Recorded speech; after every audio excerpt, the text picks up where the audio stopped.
Hey guys, I wanted to give you an update video to show you everything that I've been doing. I've got some good news and some sad news, so let's go ahead and get into it. Some good news is that I finished the templates for the Mandalorian suit, at least the base of it. I just need to find a scanner, and I can scan these in and get them up on the RPF. So here's the knee, the belt, and the cod armor, as well as the shoe covers that we covered in the last video. And here's an ammo box that I made. It's actually this one, so I'm gonna figure out where to put those on my suit. So those will either be up tomorrow or within a week. I know it's been a long time coming, but they're finally here. And now for the sad news. A lot of my original hand-drawn templates were partially destroyed. This happened to both my Clone Trooper and the Mandalorian templates, but it's not to worry since the files are online. It's not that big of a deal. These are just the original copies, the ones that I drew with a Sharpie by hand. It's actually pretty crazy how this happened. Basically, I was painting the Mandalorian and I was using black. So I was mixing my brush in this paint cup to rinse it off. There was like some black water in here, and I knocked it over, and like it went all across my table. And I cleaned it up really quickly. There's a little bit actually right there that got under the bottles. I didn't account for it going through this crack in my table. This is a folding table, so it folds in half. But underneath my table are these boxes where I keep supplies, and on top of the boxes is where I keep all my templates. So I had them just under here, and the paint dripped through here and onto my templates and soaked all of them. So yeah, I didn't find out about this until a few days after the paint had actually, spilled. These were actually still a little damp, and because of that I was able to pull them apart, so nothing was really lost. There's just a little bit of paint stain on each of them, but they're all still fine, so they can still be used. Again, the templates have been uploaded online, so they're perfectly fine. Nothing for you guys to worry about. Also, some of my prototype weapon, I guess, projects got soaked as well. That one's probably the worst one, but it's perfectly salvageable, so nothing to worry about. So now let's move back to the fun stuff and talk about armor. I'm going to talk about Commander Cody first because not a whole lot has changed. I've mostly focused on the Mandalorian. So for now, this chest piece has been weathered a little bit. I need to go back in with some black paint and kind of weather it more, because this was just a black wash. You can sort of see the little texture that it creates across the surface. So that's all it really is. I'm pretty sure you guys have seen the weathering effect I already did on it. But yeah, that's the chest piece. Here's the abdomen plate. It hasn't been weathered at all, so it's still pretty clean. Yeah, I just need to weather that, and then that'll be finished. Here's the cod and belt armor. I don't think it's changed at all since the last time you guys saw it, so not much is different.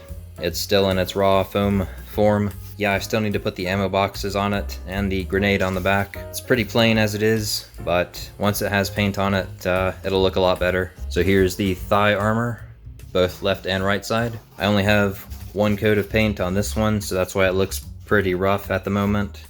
You can still see the Sharpie on this middle line. That's one coat of paint. I need to put another one on.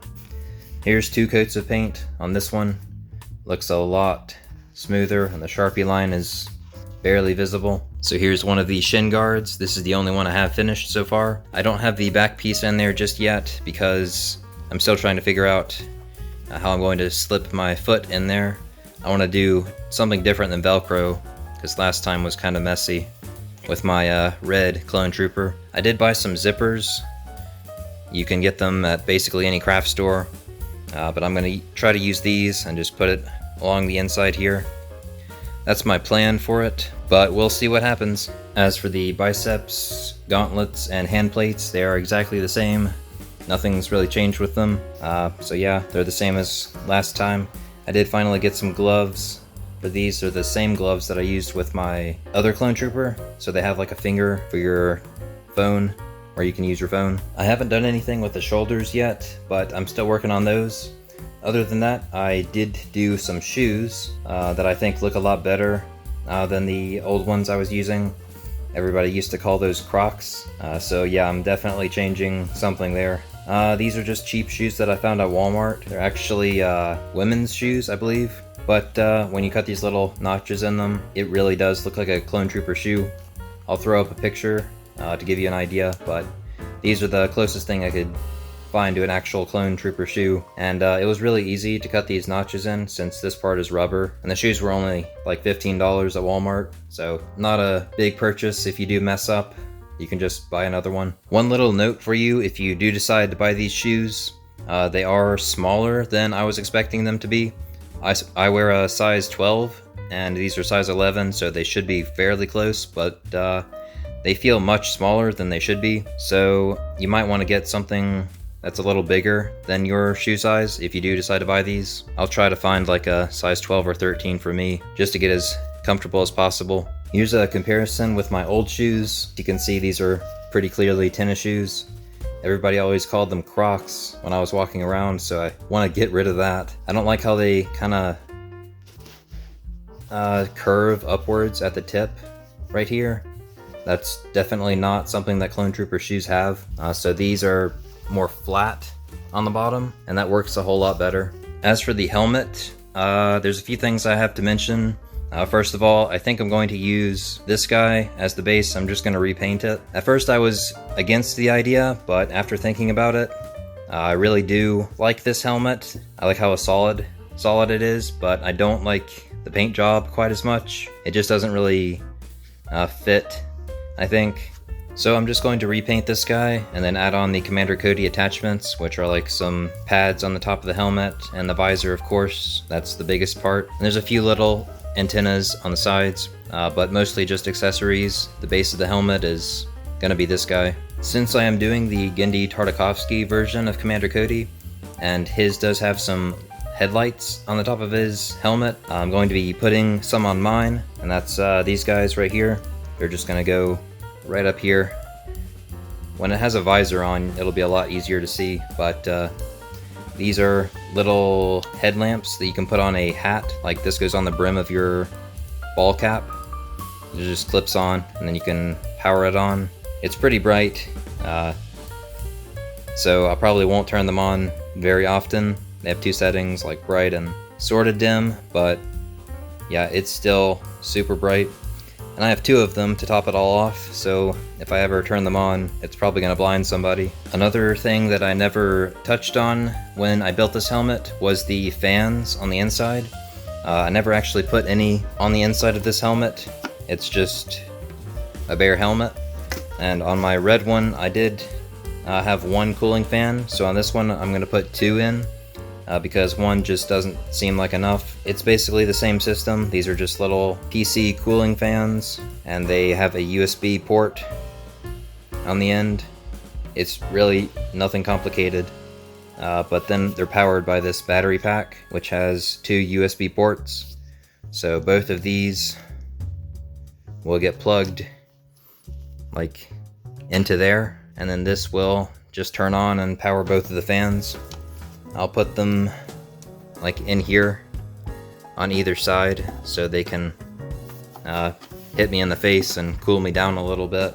I'll put the battery pack like right in there and just have the wires coming down and running on the inside of this brim.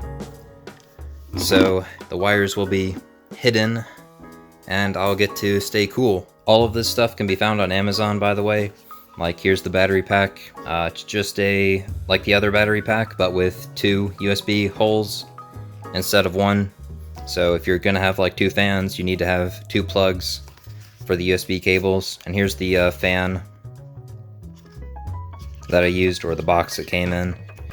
It's just a little PC or like console cooling fan, but you need to make sure it has the USB connector, or else they won't connect together. Now I get to talk about the Mandalorian, and I'm going to kick it off by showing you the helmet straight off the bat, because I know that's what you all want to see. So here's the helmet all painted up. I used blue and gray as the base color, and then hit some areas with black and silver. Like these cheeks on the inside are black. I think it really matches well with the visor since it's, you know, black as well. I really like these vents in the back. I hit them with some gray or silver dry brushing, and I think it turned out really well. A lot better than my other Mandalorian helmet, the orange one. The only thing I would fix are these seam lines in the top of the helmet. I know they're a bit ugly, but if I do put a rangefinder on this, you won't be able to really see them from the front. Or not a rangefinder, binoculars, I should say. If I do decide to fill them in, I might have to go back and sand them down a bit. But I think it's fine as it is. Here is the chest armor and the shoulders and biceps and abs all hooked up together. It's a bit of a mess and kind of hard to show everything at once, but yeah, here's what it's looking like. It's not weathered yet, as you can see. It's very clean looking.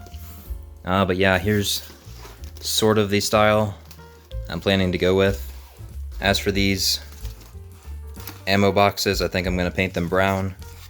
I have some other ammo boxes that I'll show later on, and they're also brown, just to make it look a little bit more bounty hunter-ish, since they have like pouches and stuff all over them.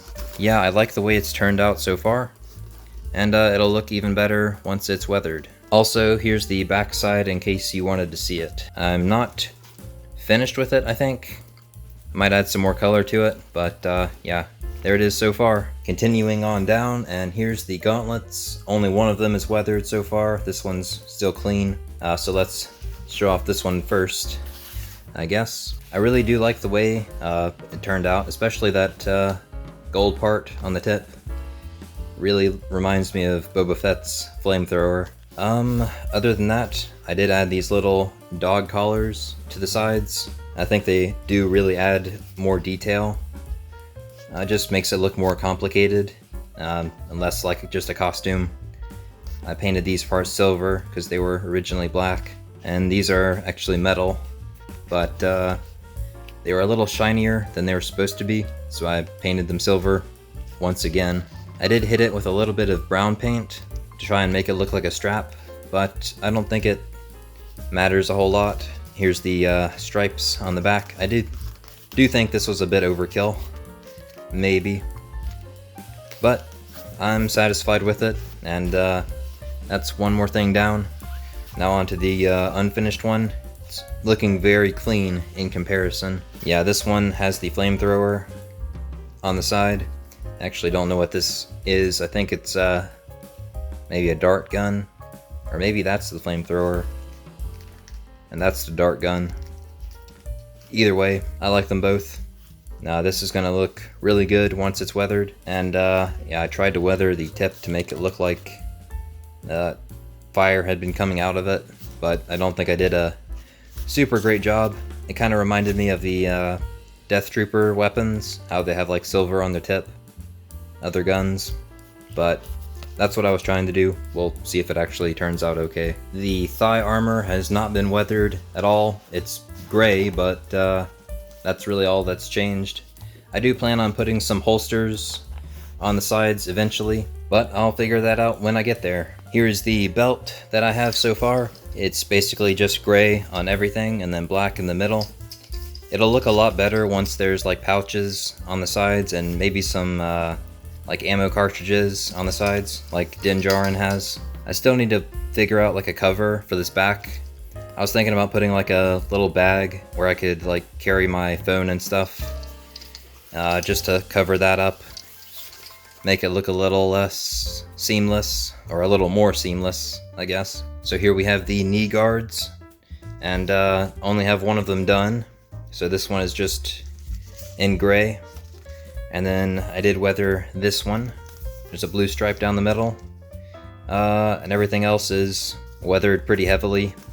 I do like the black around the edges of the silver. It really highlights it. But I don't know if I like it for this costume specifically. So we'll see. Here we have the shin armor. And once again, I've only done one of them. This one has been painted but not weathered. I kind of like this stripe along the side. I didn't want to go too heavy, because then it would be too much blue, I think, but I do like it. As for the weathering, I do think it was a bit overkill. It's a little cartoony, maybe, like with the black outline around the silver. I do love the silver paint, but maybe I should have toned it down a little bit. I do need to give this one a wash because, like, as you can see, the gray parts are still very gray. It does look a little intentional, like the weathering is too clear. So that's what it looks like so far. This part actually ended up looking like a lightning bolt accidentally, but I think it looks okay. I do intend to put some pouches on the sides, so I'll show those in a minute. So these are some basic pouches that I made out of foam. That's just 2 pieces of foam put together with a little flap over top. It doesn't have to look great or anything, it just has to look like a pouch, and I think it does the job. But basically, it's going to sit, I think, right about here, and then I'll have like some elastic wrapped around it.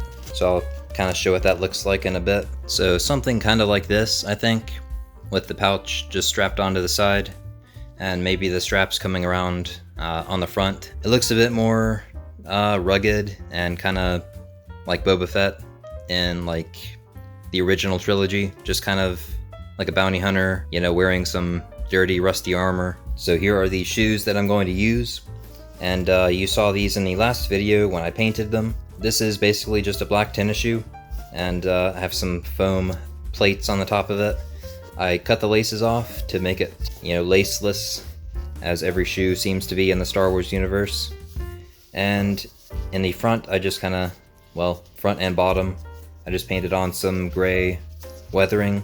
It's meant to be similar to Pre-Vizsla's boots. I'll throw up another picture. I know I showed a few in the last video, but I do think that's a really cool boot style with like a dark shoe with some lighter weathering on it. I just really like the style. Lastly, here are the gloves. I forgot to mention them earlier, but here's what they look like. I do really like the blue arrow. Kind of reminds me of Din Djarin. I'm really liking the finger gloves as well. I think that's a cool look for bounty hunters. And I also just added this on there. In case people were wondering what this was in the templates, it was meant to go there on the thumb as like a little side thing for the hand plate. They've been weathered and both of them are finished now. So, almost done with the suit. Also, here's a quick comparison between my old and new Mando helmets. Quite a lot has changed. I'm pretty proud of the improvements. I think, especially with the weathering, it just looks a lot better on this one. But yeah, this one was one of the first props I ever made that actually turned out decent looking. I think apart from the paint job, also the overall shape of the helmet is better on the new one. With the old one, you can kind of tell it's very cylindrical in shape. And with this one, it's a lot more just unique. There's a lot of complex shapes going on this one, so it looks a lot more real, more true to the TV show. Also, for the visor on this one, it's held up a lot better. As you can see, there's no cracks or anything. You can clearly see through it, at least from the inside. But on my old one, it did crack quite a bit, so it's very hard to see out of in certain angles. It still looks okay from the outside, but just on the inside, that one's a lot better. For the speaker, I think I'm going to keep the same one that I'm using on my clone and just put it somewhere on the belt. Haven't figured out where yet. I need to disguise it as like an ammo box or something. But yeah, I'm still going to use this one since it's worked pretty well for me. I also bought this large fabric roll at Walmart for about $10. That's rather cheap fabric, but there's a lot of it, so I think I'm going to turn it into a cape. I thought about painting a symbol on the back of it, but I might just keep it as like a cape for now. A normal cape. We'll see. There's so much you can do with it. So that's about it for this video, guys. Thanks for watching. And once again, I appreciate all the support. I'll try to get those templates out as quickly as possible. Working on 2 costumes at the same time is a bit of a challenge, but it has been really fun. I've enjoyed working on like 2 different types of armor at the same time. I'm going to be working on several different projects over the summer, so you've got a lot of videos to look forward to, as well as more free templates. So, I hope you guys are having a great day, and I'll catch you guys in the next video.